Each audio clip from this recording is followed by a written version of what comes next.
Hello, everyone. Jason Hagholm here, back for another edition of Jason and the Gentleman. And as always, to do this show, I need the gentleman of mixed martial arts to be a part with me. And this is the gentleman, Josh Hill.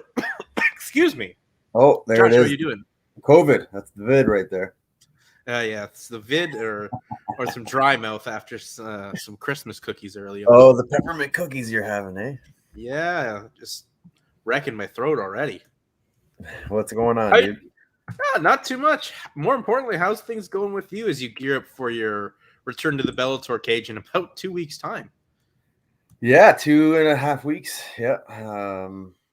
Good. Good, man. I'm in good shape. Feel good. Training's going good out here. Lots of guys gearing up for fights. I got Cody's got a fight. He's a week after me. So that's it's always good when you're in the same camp as somebody. And Josh Emmett is back. So training with him. And Elkins is fighting too. He's a nightmare to grapple with on the ground. So training with all of these guys, it's been great.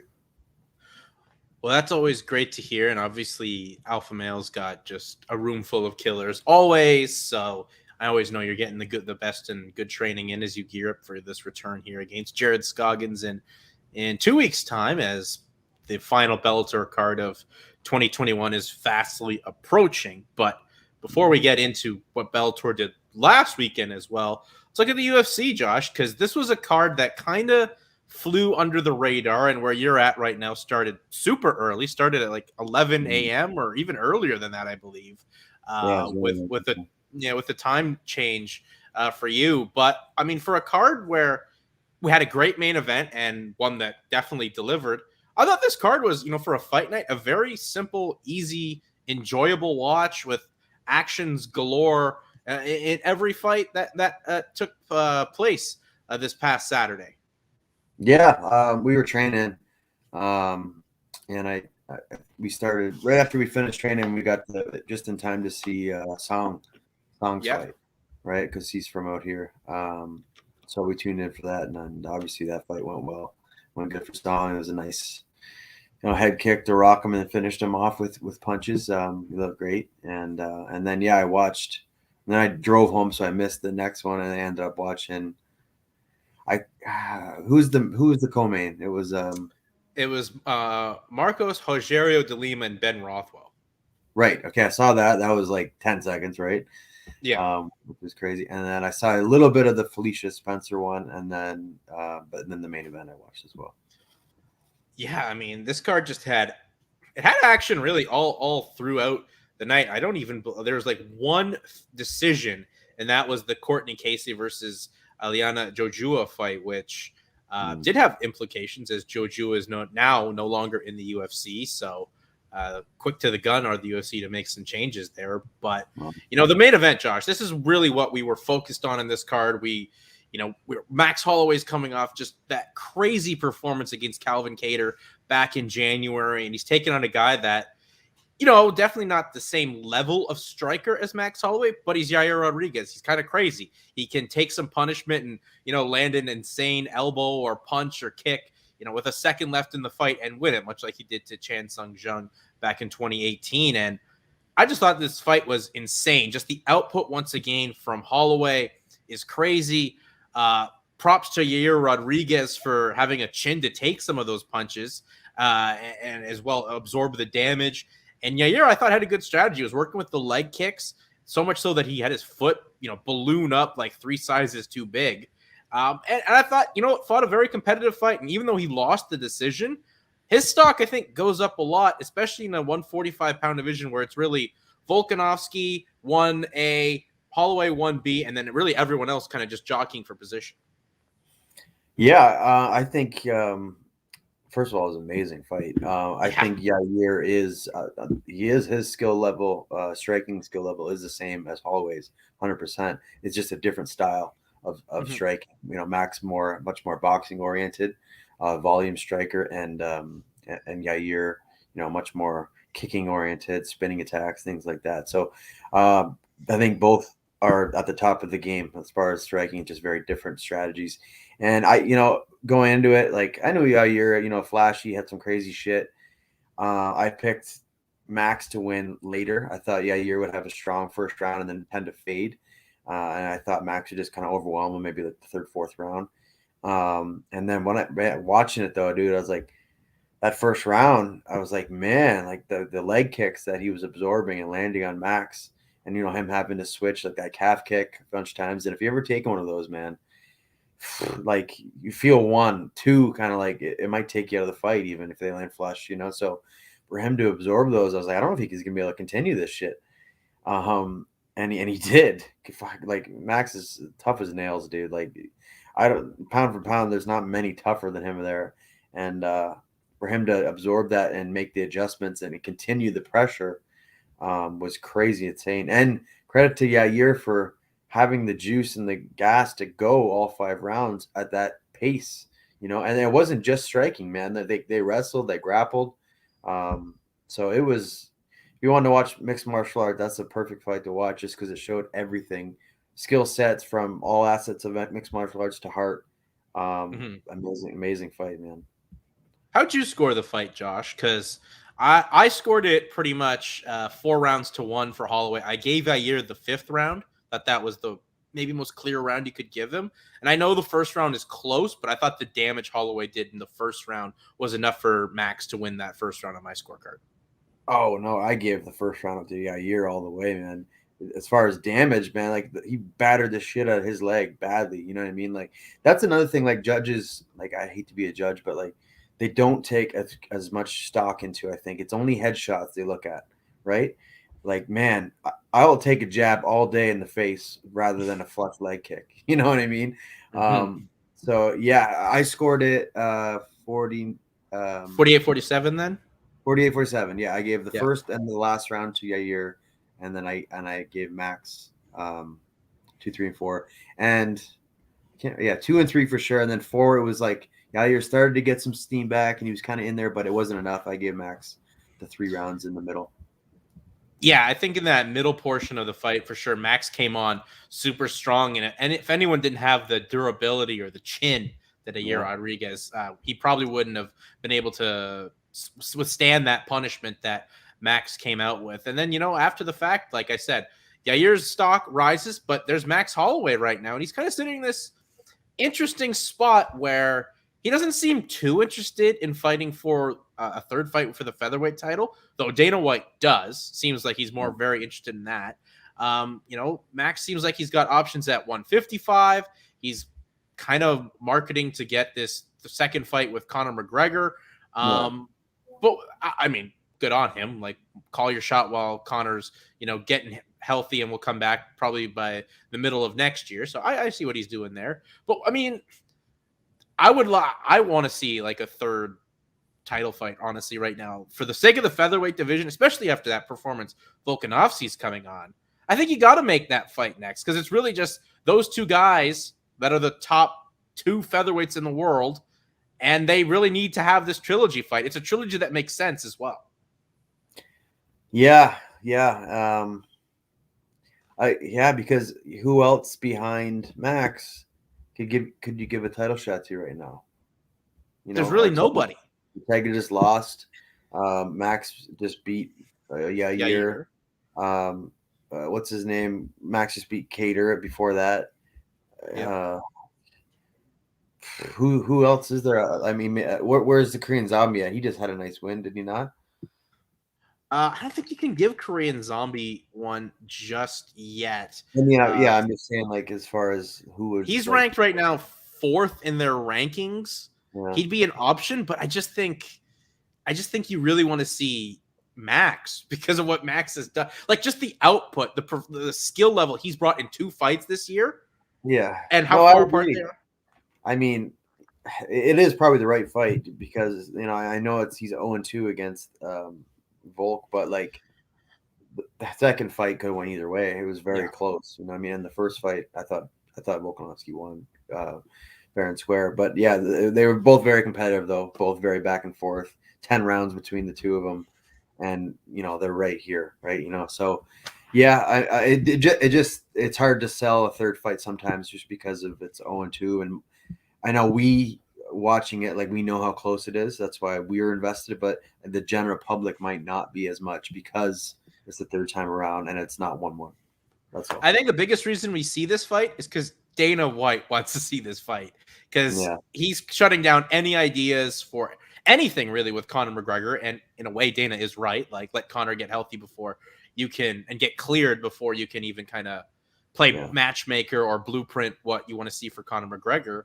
And I think, look, Volk's last performance against Ortega, I think, raised his stock so much more, especially surviving those chokes in the fourth round that anyone else would have probably been put away in, maybe except a Max Holloway. And just how close those first two fights were. And then you go where these guys have raised their stock performance-wise in their last two fights. And I think Holloway's also kind of done it the right way. Like, he lost that really close fight that the public feels he won. And he didn't bitch and moan or anything like that. He was like, look, I lost the decision. I'm going to give me someone else. I'll fight my way back. I'll earn it. It's exactly what he's done. And in just two fights, I think you could make an argument, I think, for Holloway potentially being a fighter of the year. There's really just two other guys. It's Usman. And if Poirier wins in a couple weeks, he's probably may leapfrog Usman. But I think you could also make a case there for Holloway. But yeah, I think we're going to see this title fight for the featherweight belt down the line, because there's really, as you said, Josh, there's really no one else left kind of in that division. It's just those two kind of gunning at the top and everyone else ascending them out. Yeah, it kind of reminds me of like Joseph Benavidez and Mighty Mouse, but I mean, those fights, he lost to him twice, but one was definitive, you know what I mean? Wasn't like so razor thin. That's the only difference. But, and also you don't want Max clearing out all your contenders. You know what I mean? Yeah. He's beating all the guys that are coming up that might fight the belt, and then you got nobody left there. So, yeah, I mean, I think I love Max, man. I love watching him fight. He's a class act too. Like you said, he's just like, he's not a trash talker, really. He's really not at all, and very like, a lot of people like would be up in arms about that split decision loss and like, oh my God, this is bullshit, but he just kind of took it and said, okay, shit, I lost, I guess, and I'm moving on. And so yeah, deservingly so, should get another crack. And he's also developed this excellent catchphrase of "the best is blessed." I love that. Like, put that on a t-shirt and hawk some stuff off. He still believes he's the best 145er.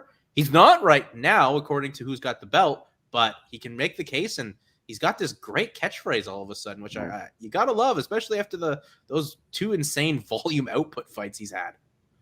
Yep, and this is why we need, again, going back to judging, more than 3 judges, and more educated judges. Not to say that fight was scored wrong, like like I said, it could have went either way, that last fight.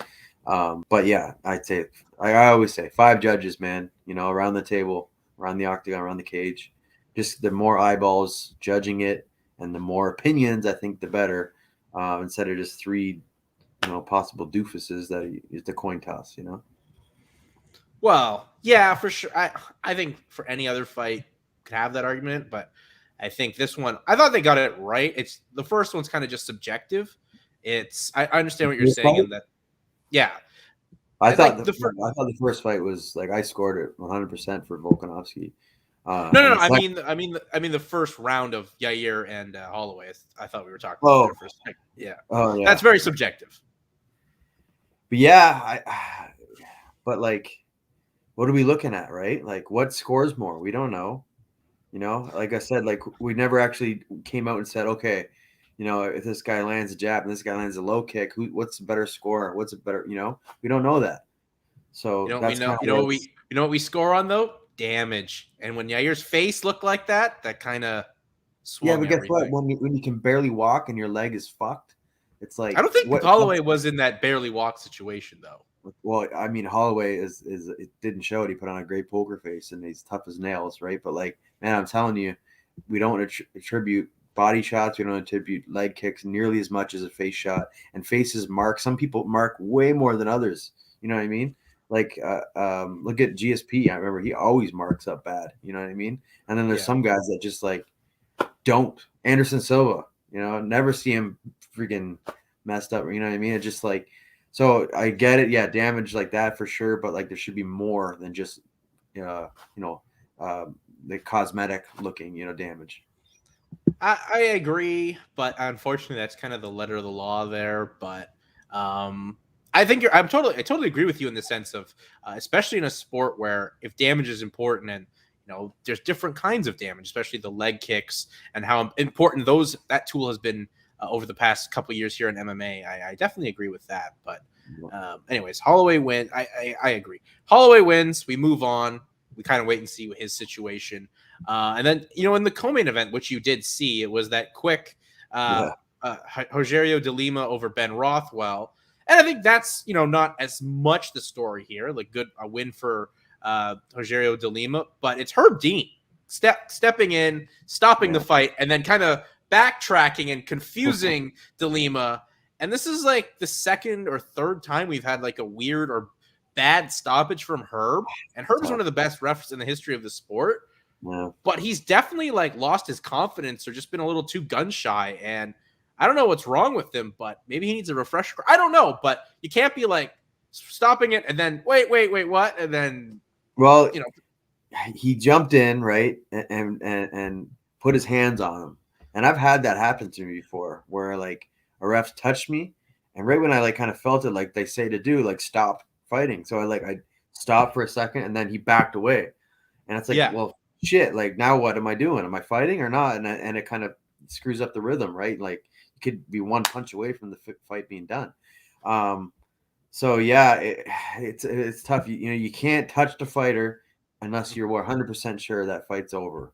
You know what I mean? And he kind of ran in. He's like touched him, and shit, maybe not. And then it was like the guy looked at him. If he didn't look at him, he just continued going. He might have not stopped it. But considering he stopped and looked at the ref, and he's like, "What's going on?" Herb's like, "Okay, shit, I touched you. The fight's over." So it's that weird in between thing where it's like, Herb definitely made this mistake of touching him, and if he just went kind of in and not, then we wouldn't be talking about it. But man, it's a tough job, dude. Again, why I would never want to be one, just because it's like, again, like we're talking about it's always the negatives, never the positives.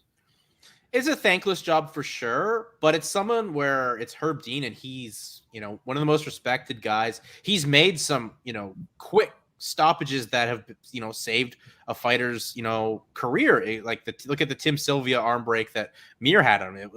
It was Herb Dean, the official, that saw, oh shit, here's, Tim Sylvia's arm getting destroyed, and no one really knew what was going on. I know that's a long time ago for a reference, but that's a Herb Dean call. But yeah, I don't know. Like the worst case scenario here is obviously, in the case of Rothwell taking more damage, but if you jump in and stop it, and then the fighter, delivering the damage or the punishing shots, he stops and then isn't sure, and then the fighter pops up and then knocks you out. That's the ultimate worst case scenario. And like we're gonna have to talk about whole reforming officials if something like that would happen. Well, I don't know if it's like the guy knocked him out, but I've seen fights where he kind of stopped and the guy got stopped. Well, Benavidez was the one. I remember that. Like the ref stopped him. I forget who he was fighting, and then Joe just stopped, and that guy kept going and like took Joe down or like kept wrestling with Joe, and then he had to keep fighting after the fight was over. He ended up winning anyway, but thankfully, but like that could have went the other way. You know what I mean? He could have lost. But think of it this way: you just mentioned like Tim Sylvia, like when was that? Back in 2005 or something? Four, yeah. Like Herb's been reffing for like what 20 years, probably. Yeah. 15, 20 years. He's probably done. I don't know what, like a couple thousand. Yeah. You know what I mean? So, and then if we look at all the mistakes he's made where he stopped fights too early or done that, it's probably at like sitting at like a couple percent. You know what I mean? So he's batting a pretty damn good average. It just we tend to focus on the negative, and again it sucks, but yeah, just don't touch the fighter unless you were 100% sure that fight's over. And I know it's easier said than done because in the moment it's like holy shit, and your nerves are going. You're like, but yeah, it's tough, man, and that sucks that happened. But I think it would have continued anyway. You would have finished the fight. Well, yeah, you didn't see Rothwell like kind of be mad at the stoppage or the weird. Rothwell didn't hear go in that fight, man. You know, it's like you didn't say go, man. I wasn't ready. Yeah. You know, Yeah. like I just put on a quick, and I think Ben was like, "Oh shit, like we're going," and by that time it was too late. No, for sure. And you didn't, like I said, you didn't see Rothwell be mad at the stoppage, even though it was kind of wonky. And yes, we're spotlighting something like that, but I don't know. It seems like one of those things where all we're just asking for an official is just trust your call. Like if you think it should be stopped, own it. Yeah. That's all. That's Yeah. all. And No, for also, sure. like, do you think like I know in like the NHL and the NFL and all these major sports, their officials kind of have to have a refresher course just before the season starts to go over, changes or brush up on some stuff. I don't know if we have that in MMA, but it feels like even the most experienced ref wouldn't hurt for going over some stuff. Well, Herb runs one. You know what I Yeah. mean? He's the teacher, right? I know, like he has them. I know Big John's done them in the past, and I think that Goddard has done them. But yeah, like they're the refs that that run a lot of those, and so who teaches them? You know what I mean? It just, I don't know. I don't know the answer to this. I don't think anyone really knows the answer. It's just kind of one of those things where you're keeping your eye on one of the better officials kind of have just the problem with this is like there's no stop review, and then if a referee misses an offside or whatever, or an icing or something, they can go back and like stop it and then adjust their call, and puck drops at center ice, you know what I mean, if something like that. But we can't do that in fights, you know what I mean? So well, we were trying to use instant replay, but even when they use it, and I think they use it correctly, people are upset at, why would you call it a no contest and whatever it may be. But there's also, like, it's the human element, which I know we're talking about it as a negative, but I kind of still like that this sport has a human element to it. Whereas the NHL in particular with, they missed this icing. Yeah, because their eye can't see as fast as a camera going, like as fast as what a camera does or anything like that, where it's too produced in a way, I guess is the way. And obviously you want to use replay as much as possible, but I hate some of the stuff with the NHL right now, honestly. Yeah, I don't know. I guess it's just, you're on hockey's the fastest game on earth, so For sure. It's tough to, you're going to have to use rinse replay for some stuff because you can't keep up with it. You know what I mean? I agree, but it's like, I think kind of a little overboard with some of the offside stuff. If like a fraction of your blade is, over the line before the puck, it's like, oh my God. Like obviously no one with eyes, human eyes, are going to be able to catch that or anything like that. But it's just like tennis, right? When like it's inbounds or out, it's like it's up to the player to like, should I make the call? Should I challenge it or not? And it could cost them a penalty. So I kind of like that, because it's like if you're confident that that was a bogus call, then you gotta take it, or there's consequences, right? Maybe the MMA could try to adopt something like that, where the coaches have a challenge or something like that. But it's kind of hard, especially if someoe's hurt or knocked out. Yeah, like, you can't let them go back in there. Yeah, exactly. Like you can't restart, and this guy's sitting there, not knowing where he is, right? So it doesn't really work for fighting, fortunately. Yeah, well, hopefully Herb gets his confidence back. That's really all we're asking for. And as you said, you did see a bit of the Felicia Spencer fight in this one-off every couple months of the women's 145-pound division. And Dana kind of made it officially seem like if Amanda Nunes wants this division to go on, it goes on. But if she doesn't, it dies. That's pretty much what he said at the post-fight press conference. And I mean, what's the point in keeping it around? Like, they have 3 other divisions. They're not building up stars. They're not letting anyone go. Just end it. Yeah. It just doesn't really make sense to like. And then who's really? I mean, no disrespect to Felicia. Like she's a great fighter, but who's gonna really be like, oh, I want to see Felicia really fight again? She's already fought her, right? Yeah, I got handled. Yeah, pretty bad. Like that fight's not gonna sell. You know what I mean? As far as like people wanting that one again, so it's like. I feel for the girls at 45, because like I want them to have fights and be able to make money. But like, if you're just gonna get rid of it, then you know what I mean, and then let Bellator pick up that division, because they still have the 45, and they seem to have way more women fighters there. So then, kind of everybody swarmed to that. And then that could make that division really grow huge in Bellator. So, yeah, if you're just holding on to it just because for that, then I just say get rid of it, man. What do you have, like 4 girls there, 5 girls? Like, what's the point? Well, what's the point? Exactly. Like the rankings come out every, week after an event on a Saturday. This women's featherweight division hasn't had anyone ranked in it since like early 2021. Like no one is ranked in this division. Like the Fleet Spencer and the girl she fought, I don't even know her name. Holly Holm goes up and down. Yeah. And then is that Megan Anderson chick still there? Nope, she's out of the UFC. She's gone. Yeah, I don't know anyone else. That's it. It's literally it. Everyone else is either in Bellator or has, jumped to fight in the PFL at women's 155. Right. Like that's literally where it is. So let those 4 girls or 3 girls, because I guess Home would go back down to 35, but let those other girls leave and fight either, like I said, Bellator or PFL, one of the two. Yeah, I think for sure if you're Bellator, you got to keep. I mean, that division was shined and focused on Friday with Cris Cyborg defending the title and doing an amazing job once again, knocking out Sinead Kavanagh. But if you're Bellator, and they seem to also be really trying to put the pressure on signing Kayla Harrison, and hopefully they get her at women at 145. Like that's an actual division with girls all around. Pads and Gano there too. That I think she'll be fighting.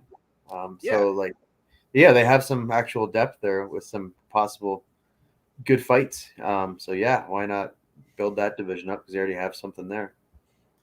And you just stand out from the UFC. Obviously, the UFC they've got 115, 125, 135 in the women's side of things, but Bellator, while they have those weight classes too, market 145, make it like your preeminent women's division, which they kind of are. But you have names, you have options. I mean, treat it with the respect that it deserves to be. Yeah, agreed. For sure. Why not? Well, I guess we should just transition over there to the Bellator card. Obviously, Cris Cyborg won in the main event in impressive fashion against Sinead Kavanagh. I don't know why Sinead thought I needed to brawl with Cyborg, and I know Sinead's got a bit of a boxing background, but that's just not a strategy that's ever worked out for anyone other than Amanda Nunes. That's the only other person that it worked out for. And that's even in the Nunes one, it was like it wasn't just full on like dropping all guard and skill set and just throwing hands. It was like calculated. You know what I mean? She cracked her and then in a step back. It wasn't just like rah, rah, rah, rah, rah. Yeah, but this girl kind of abandoned all technique and just like, okay, let's swing. And worst thing you could probably do against somebody like that. That's what Cyborg wants and needs. You know what I mean? Yeah, and that's exactly what she wanted and she got it. She ended Sinead Kavanagh's night pretty quickly with a first round KO to end the night early. Just a minute and 32 seconds that fight went. And, that division needs challengers. And it seems like they're either going to, like I said, they're putting the pressure on Kayla Harrison, which we've talked about many times. I think I'd love to see Kayla go there. I don't know if she will. PFL's, I'm sure, putting a big offer on her. And as we've talked about many times, if you can fight at a weight class you want to fight at and win $1 million every year. Like, plus your coaches, plus your coaches. Against lesser competition too. Yeah, exactly. Really. It's like, okay, you came in, you did what you need to do in the sport, and you left with the most money any woman's probably ever going to make if you do that. But if you want to, worry about your legacy and getting some money as well, probably sign with Bellator, and hopefully they do. But yeah, like, and Cyborg also now has the option of Kat Zingano. I saw Kat Zingano on social media. It's like, where do I need to go? Where should I fight? And Cyborg said January in California. So that's a quick turn. Yeah. So, hey, you know what? Oh, she had a minute 32 seconds of action there, Josh, where she really took no damage. But hey, with the miles though. Yeah, for sure. I understand what you're saying there, but I don't know. Just a great performance again, and she's looking at the options there too. And I did think it was also interesting. Bellator and Big John kind of mentioned Kayla by name. They showed her sitting in the front row. So you can see the full court press is on to get Kayla Harrison inside the Bellator cage. Yeah, they have, Bellator, one thing I like, they don't hold back anything as far as like namesake. You know what I mean? They'll say UFC, fighter or champion. They'll say PFL, they'll say one, whatever, like where a lot of times we're seeing it now with the UFC, which is actually nice because we never, for the longest time, they just would not name any other organization. They would just say an organization outside or whatever. But now they're starting to say, oh, like when Chandler came, it was like Bellator champ and whatnot. So that's good to see. But yeah, I like how Bellator is kind of like pushing that and like, trying to use that and hopefully, I mean, for them, they're going to try and sign her, right? So yeah, why not? Even if they don't sign her like right away, say at the beginning of the year, and I think Kayla's kind of enjoying, being this free agent. Go on your exploring, check your options out. She's got a ton of them. Yeah, people want to be wanted, right? So it's a good time for her. At least Bellator has the backup plan of Kat Zingano, and they also know that's an option that right now is probably more likely to make because the one other girl isn't under contract. But I like at least the forward thinking is, okay, probably Zingano would have been first anyway. But if Cyborg gets through Zingano, you have hopefully down the line, you've put, pen to paper, got Kayla Harrison. Or, there's some other girls that wouldn't be as, as attractive to the casual fan. But, maybe you run it back with Arlene Belkow. She won on that card as well. Or if, someone else gets hurt, throw Pam Sorensen in there. She did lose a unanimous decision to Blencow, but I mean, those are some of the top girls at women's 145 in Bellator, but at least they have options. It's nice, as we talked about before, at least they have options of, pathways and lanes they can go with this division. Yeah, for sure. Limited all around, but yeah, there's more options. Yeah. And as well on this card, we had, Linton Vassell pick up a split decision, which I thought was insane. It was a split decision. I thought it should have been a unanimous decision over Tyrell Fortune, where, give Linton credit. He was able to out wrestle, a highly skilled wrestler in the world of MMA. And once again shows that MMA is different than, just your collegiate and Olympic style wrestling.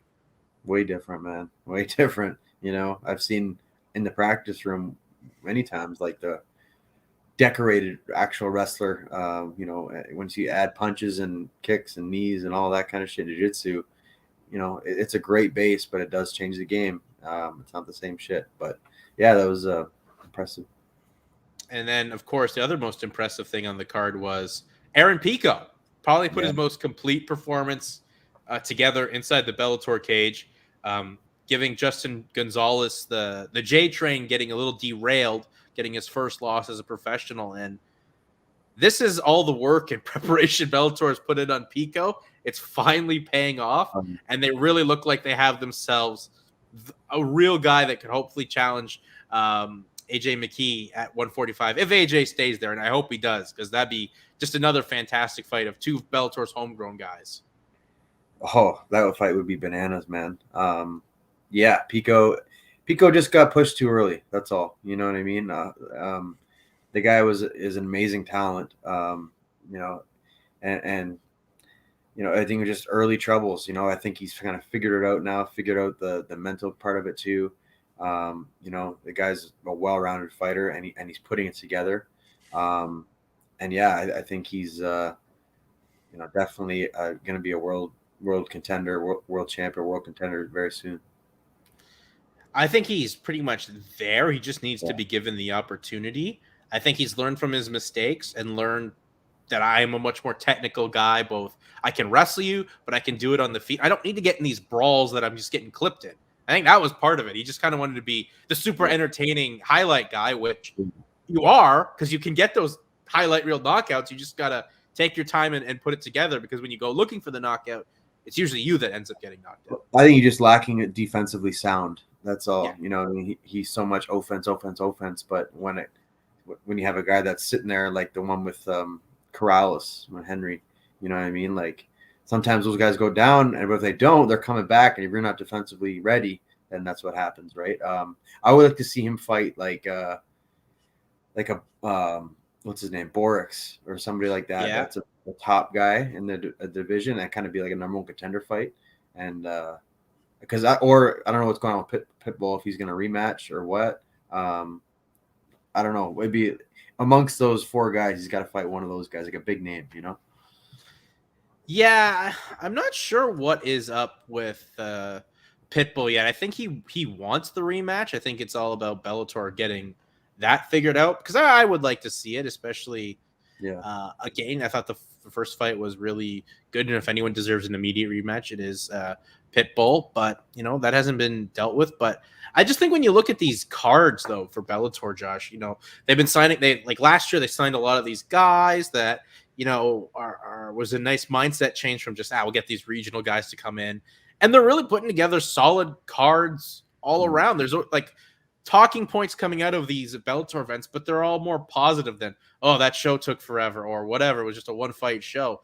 Like there's just good fights all around for Bellator, especially like if you look, we talked about Steve Mowry. That's a heavyweight that Bellator's really got their props on. He got a big win over a good signing, Rakeem Cleveland.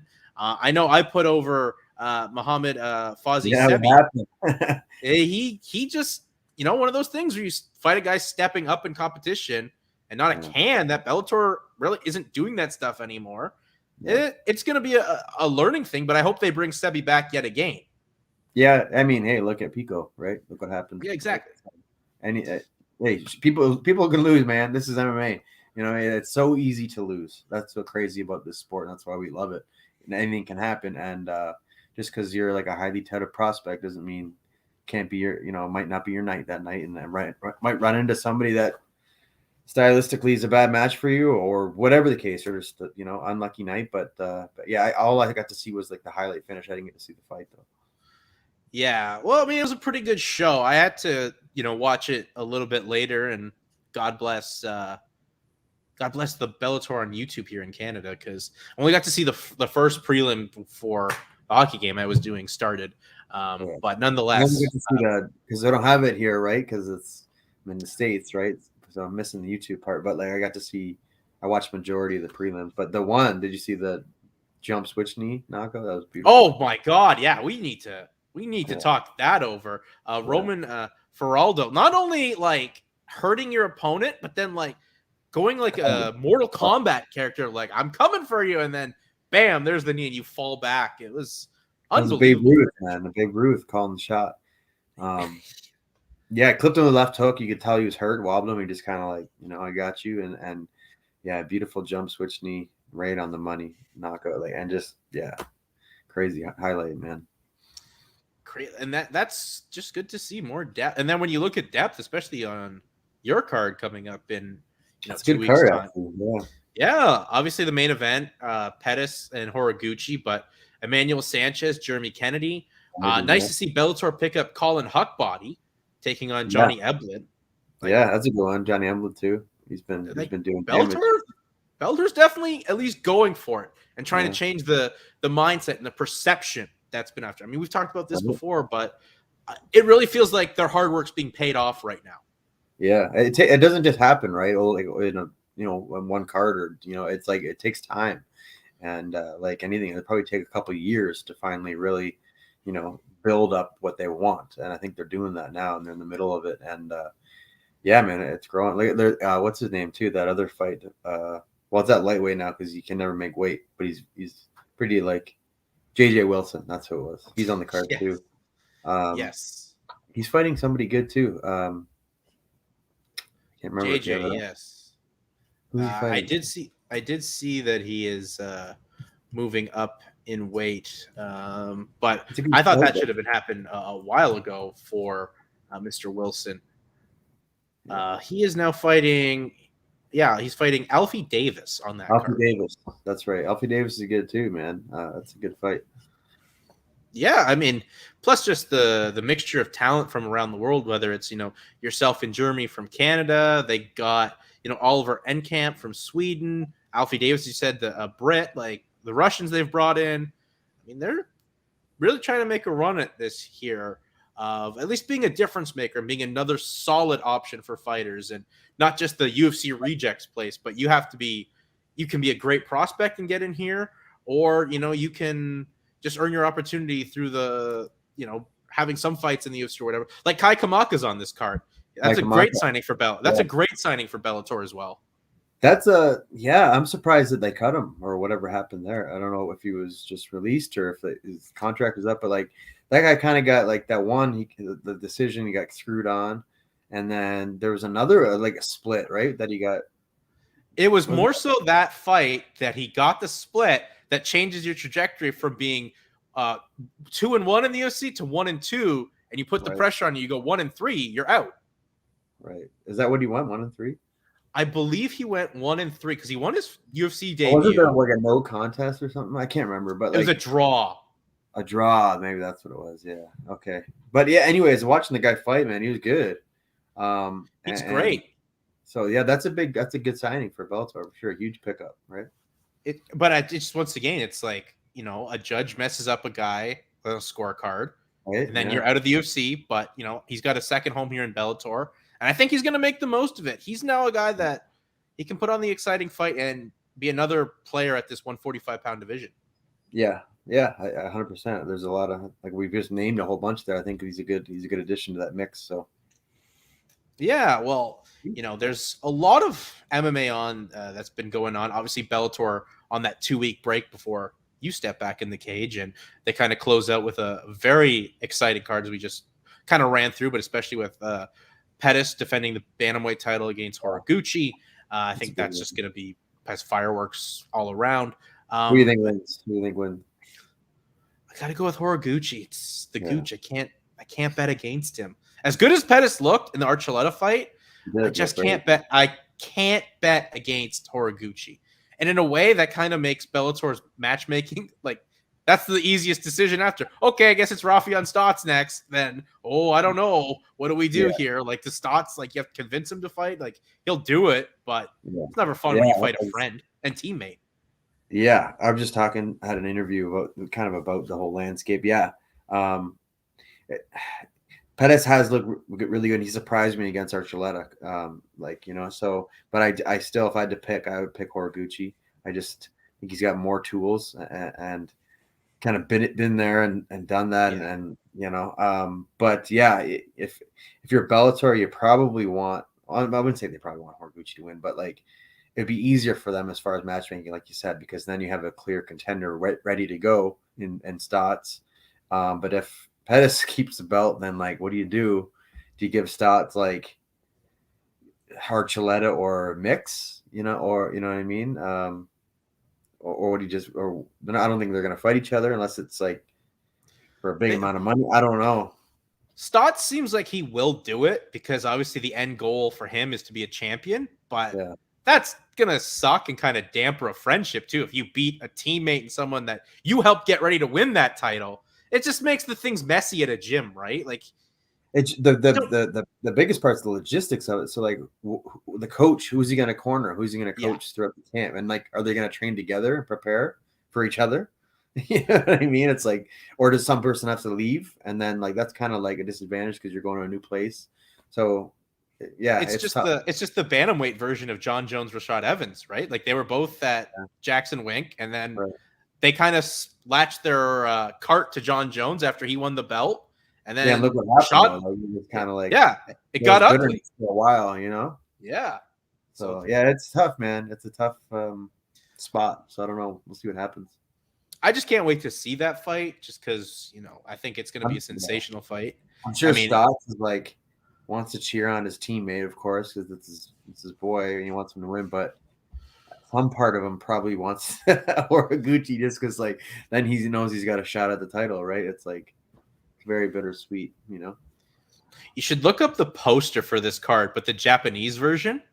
It's so amazing, honestly. It's just like Horaguchi looking like Godzilla, but from the back, kind of taking over America again. It's the Japanese MMA posters are always like 11 out of 10 compared to the normal ones we get every week for a UFC or Bellator or PFL event. It's just an amazing one. But yeah, that's gonna be a great card. There's some really good fights coming up these past few weeks, and especially like the UFC, they got an interesting one as well this Saturday with Miesha Tate taking on Ketlin Vieira at women's 135. So Miesha wins that, she probably gets a title in the running for the next title shot.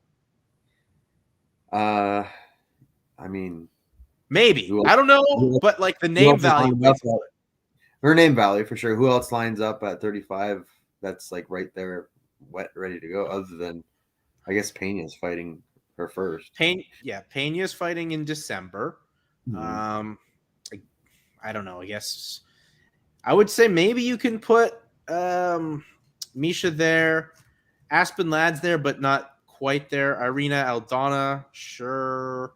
But I mean, Irina Aldana would have to come through and have a bigger performance. But yeah, I think if you're the UFC, you kind of just look at the name value and the rematch potential. Yeah. If I want to say Cyborg, not Cyborg, Amanda Nunes wins.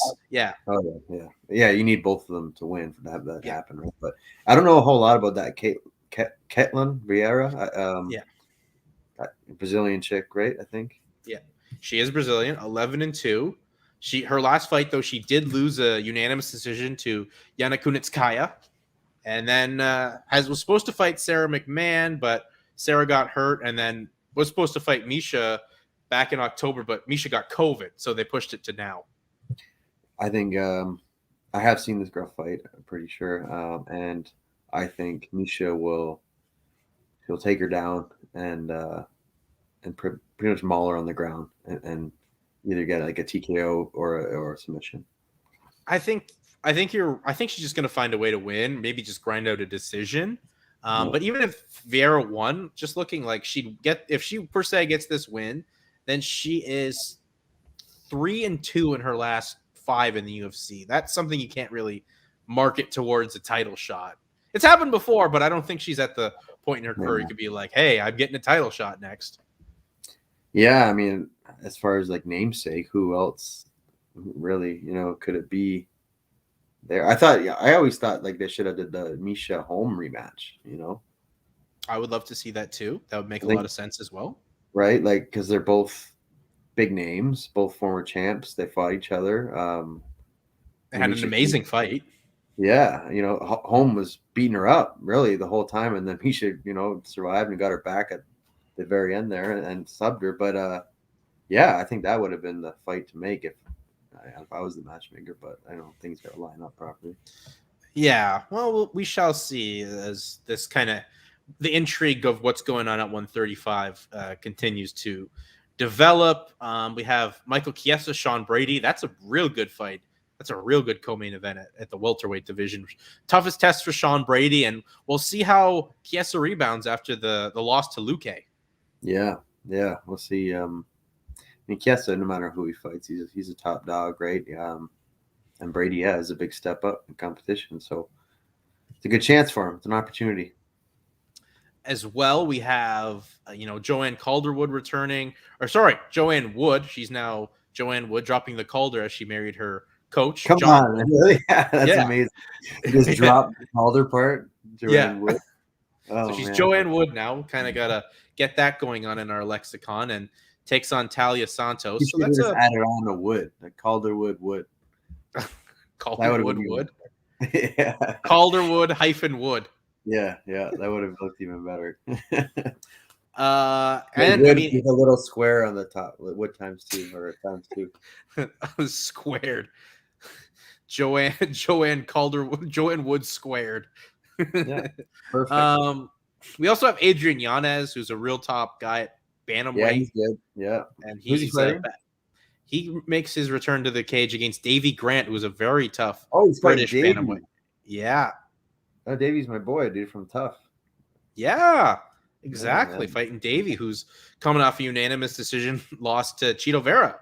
Yeah, that was Davy. Yeah, man, that's a tough fight for Davy. That's a very tough one. But he's durable. And hung in there with Marlon for that whole fight and had some moments. So Davy can do it, but that's a tough one for sure. Big fight though. Especially with the power that Yanez brings. I think if Davy can use his grappling and try to just keep working for submissions, use his wrestling as much as possible. You just don't want to stand there and be a target for Yanez with the power that he has, especially every fight we've seen him pretty much have in the UFC. He's putting a hurting on someone with his striking.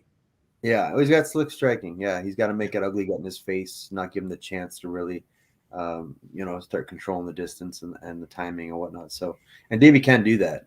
So we'll see if he can come and see how it goes for him. That's a good one. I want to see it. Terence McKinney also is on this card, who made his UFC debut and had a 7-second knockout. This would be McKinney's 5th fight of the year, and all of them have the longest fight he had this year went 1 minute and 12 seconds. He has a 16-second KO, a 17-second KO, and a 7-second KO this year. Wow, I mean, that's impressive regardless. But and you have one fight in the UFC, right? Yes, where he knocked out, not a canner, obviously, but Matt Frivola. Yeah. I just seen the highlight. It was a nice 1-2 right down the pipe and dropped him. Yeah. Who are the guys that he fought outside in regional promotions? He fought like 2 of those are in the LFA. So, okay. So good competition, and the 16-second KO was in down in the southern part of the United States in Tennessee for the Strike Hard promotion, which is now just B2. Oh, B2. Okay. All right. Well, cool, man. And then, sometimes you see guys that are like, yeah, they knocked the guy in 16 seconds. They fought a guy 0-7 or something, some bullshit like that. But yeah, that's good. I mean, that's this guy's. I've only seen that one fight, but he looked good. He looked explosive, nice, crisp striking, and I want to see more of that. He's a crazy story too. This is a guy that literally OD'd and died. Oh yeah, didn't he die twice or something? Died twice and got brought back to life. And I think it's also cool for him because Michael Chiesa was his high school wrestling coach, and now they get to have a fight on the same UFC card. So that's a pretty cool story right there. And cool. I'm very high on McKinney, especially to be a lightweight with that much power and have pretty much 2 minutes of cage time for 4 fights this year. That's insane. Yeah, that's crazy, man. That's pretty impressive. Yeah, for sure. There will also be some history made on this card, Josh, as Lupita Godinez, the former BTC strawweight champion, is having the quickest turnaround in women's history as she goes on here and takes on Loma Lukeboom here at the strawweight division, her natural weight class. But she's 1-1, but had a fight back on October 9th and October 16th, and now here just over a month later, which is insane. 3 fights in about a month span. She's like a TIE fighter. Like 200 fights a year. Yeah, man, that's crazy. I mean, good for her. If you can do it, and if your body is capable, that's like camp after camp after camp. I mean, the one was like a week after, so it's not like you did a camp again. You're already in shape, but you're just continuing it. So that's a little. And didn't have to cut weight because you're up a weight class. Right. That's huge too, right? And especially if you're having to cut a lot of weight, you don't want to do that too often. Quickly. That's like the thing with Tough. I think that was you're cutting weight like a couple times in a very short window, which I don't think is good, especially if you're cutting a lot. But yeah, good for her, man. If she can do that and just if she can get a win here, get on like the next one after that in December, why not? Just keep it going. Well, more importantly, she's proven to Dana White, hey, she's literally I'll fight anyone, any weekend or whatever. So she's definitely gotten into the good graces of the UFC because of that. And she's now 2-2 in the UFC, I believe. Because and the fight she's lost too are decision losses. And she lost her last fight to Luana Carolina, more so because of the quick turnaround and up a weight class. Her gas tank just ran out as we got to the third round or midway through the second round. And now she's back in her natural weight class. She's had some time off to recoup a bit. I expect her to bring out a good performance as she's a former BTC champion who's replacing a former BTC women's champion in Cheyenne Velisma then, but Cheyenne Bays who got COVID. So that's cool. A replacement of 2 former BTC champs. That's kind of cool. Let's transition just here to our final topic here, Josh. Obviously, you can't be there this weekend, which is unfortunate. Obviously, you got to do what you got to do to get ready for your fight on December 3rd. The show, bro. All because of you diva. I'm just kidding. Yeah, man, I'm pissed. I'm bummed that I can't be there. I was looking forward to calling this one. It's a good card. But I'll be watching, man. I'll be watching and listening to you talk and Urgus now, I guess, is yeah. So that's kind of cool.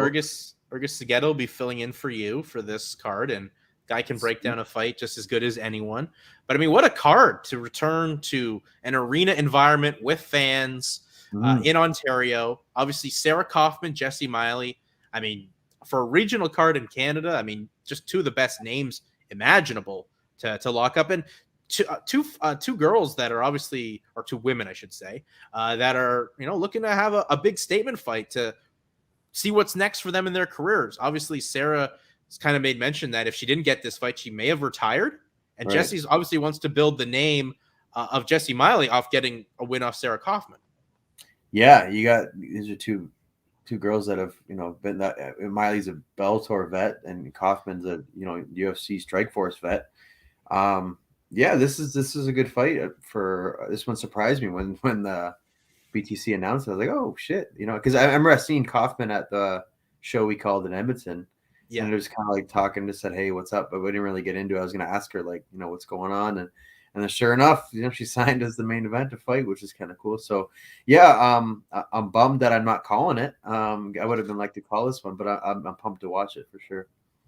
Yeah, I'm very excited to call this one. Like, I remember Sarah Kaufman from, we had to get Super Channel in Canada, where she, she was the Strikeforce Bantamweight champion, her powerbomb finish knockout over Roxanne Modafferi. I mean, she's fought anyone that's been anyone in women's MMA, whether it's Miesha Tate, Ronda Rousey, Roxanne Modafferi, whoever it may be. And she's champions in, Strikeforce, Invicta. So it's going to be a pleasure to call it. And, I'm excited to see what Jessie can do, especially after, how things ended with her in Bellator. She's no longer supposed to be a part of the rankings, though I guess she's apparently a part of the rankings in Bellator. But the women's rankings, bro, they keep them in there, right? Exactly. So I'm excited to see what Jessie can do. Because it is Jessie's natural weight class as well. Right. Is that 35? 45. Well, 45. Right. This will be interesting. Yeah, because Kaufman's fought at 35 majority of her career, right? Yeah, and she fought up 2 weight classes in PFL, which I think was that's big. A bit of an issue for her, as the tournament progressed. So she's coming back to the middle ground of all the 3 weight classes, and it's probably easier for her. She's not fighting some savages on one end, but she's not having to cut so much weight either. So, that's interesting. It's going to be a good one. And of course, as well, we have the BTC $10,000 Bantamweight tournament, Josh, the start of this tournament. So, at least you'll get to be back to call, the semis and then the finals, which is obviously very important, especially for this is your weight class. And, this is the next wave of Bantamweights that are all in this tournament. Yeah. These guys are the up and comers. I don't think anybody in the tournament has over 2 pro fights, I believe, right? Or maybe 3. Yeah, it's pretty much Seth Connor does. He has 4 pro fights. Is he? Okay, he's got the most. But majority of them are just 1 or 2 fights in. But of a lot of talent already we're seeing. Yeah, this is a good tournament. They got the Atmas that impressed the hell out of me at West. Very good strikers and well rounded, but striking. That definitely the top aspect, I think. Vinny Diaz, grappling is very, very good. Very good. Got Ariel Zuniga back in the tournament. Well, he's a gunslinger, man. He'll just kind of trade with anybody. And Seth Connor, you mentioned, had a nice submission in one of the last shows. And we got just 2 guys we don't really know in Alex Sosa here, and we don't know much about him. We don't know much about Harley King, who's coming from out west. To fight here in Ontario. So I'm excited to see what those guys bring in there. And very talented. Nate Small. Yes. I mean, that's the one for me is Izu and Nate, because those guys are coming off awesome performances in their last fight. It's just unfortunate. It's unfortunate that someone of that skill level has to lose this early in the tournament. Yeah, I know, right? But I'm expecting this one to be, I think this one can go the full 3 rounds, honestly. I think Nate continues to be one of my favorite guys in the tournament. I think it's going to be exciting. I think all the fights are really going to be exciting because you don't know what you're going to get. And this division's awesome, as we talked about many times, across the board. And I just think we're just going to see some action. And I just love the endeavor here from BTC, going back to a tournament with some stakes, and to build some guys up. Yeah, yeah, for sure. It's great, man. If I was in this tournament, I'd be like, this is awesome opportunity, but damn, this is a tough competition. You know what I mean? There's some good guys here. It's not like, just a couple random Joes thrown in there. There's some good talent. So, but that makes it good for us fans. You know what I mean? Yeah. To watch this, it's gonna be great. And I think it's it builds that division even more so. And there's gonna be a whole slew of bantamweights now in the BTC, which is awesome. I'm very excited for this show. Unfortunately, you won't be there, but I'll get your feedback. Yeah, I will. I'll get your feedback next week. But it's going to be a fun show. I mean, there's some other good fights on here. Talking with T-Shay Guthrow, this is the most motivated I've ever, seen him. More than a couple words out. Maybe that's because I've spoken to him just after he's cut weight, where obviously you don't want to do anything other than just, go lay down and eat. Yeah, I mean, all the Niagara guys I train with on the regular out there, and they're all looking good, man. They're improving a lot. T-Shay, I've trained with him all the time, and he's getting better. He's making the right adjustments. So I know this one, he's kind of had some opponents keep switching on him, but yeah, I think I'm excited to see his opponent, Christian Bouchard, who's coming from Manitoba. I think he's got the right mindset when we spoke with him. So I think he's going to try to do whatever he can to kind of spoil the homecoming here for T-Shay, who is fighting in his hometown of St. Catharines.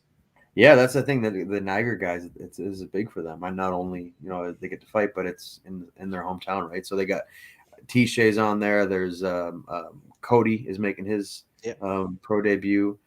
Vinny is from Niagara and elsewhere, but he's there. Xavier Nash. On the card. And then I think there was one more. Oh, Luke Roberts' fight fell through, I believe, right? So, unfortunately, but yeah, there's a whole bunch from there. So they're gonna, bring the house, being in St. Kitts. That's awesome. Yeah, there's a lot of good fights. I think honestly, if you want to see the next future of Canadian mixed martial arts, plus a banging main event with two great women's fighters and with stakes of what's next for them in their career after this fight, I think you definitely want to, if you're in the St. Catharines, Niagara area, you definitely want to find a way to get a ticket to come check this show out.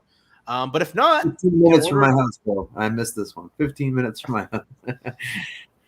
Well, unfortunate. I mean, you got a good reason why you're missing this one. I know. Yeah.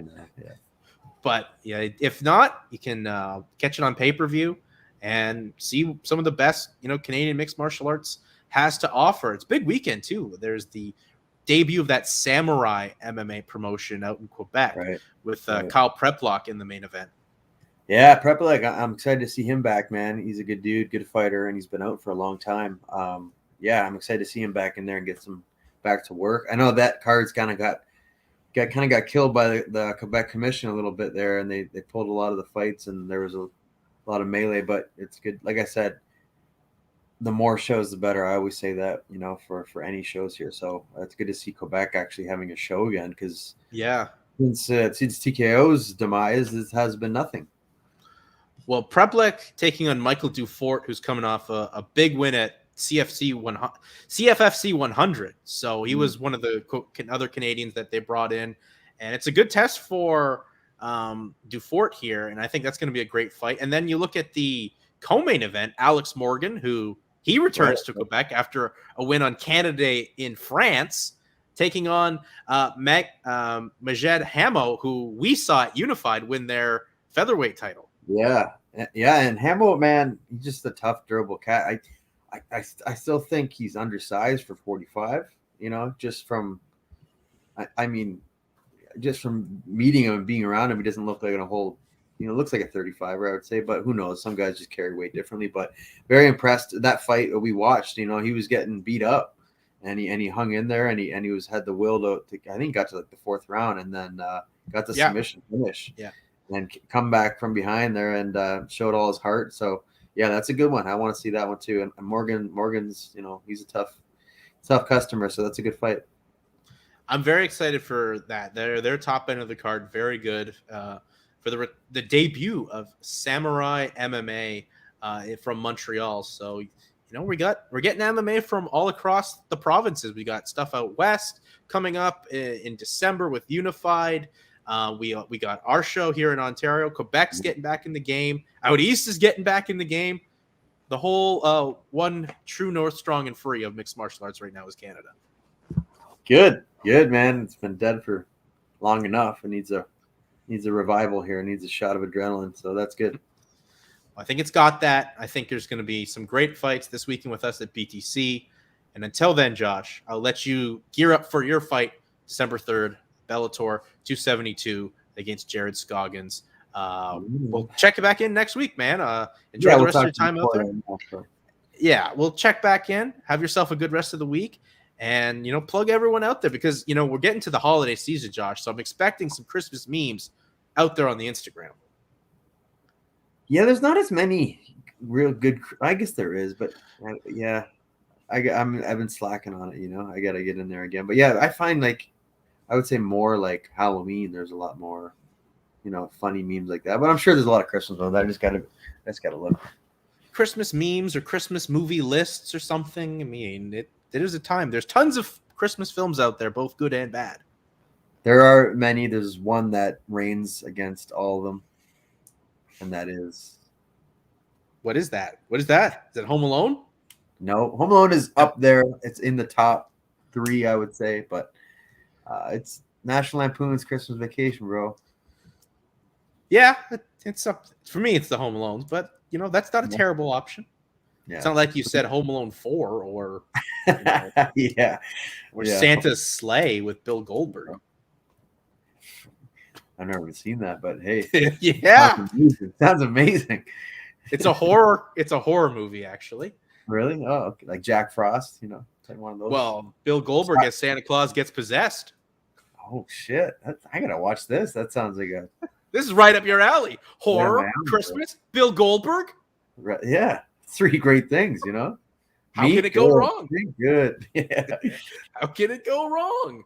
But yeah, maybe I'll let you go find that and have your downtime with Santa's Sleigh, I believe is what it's called.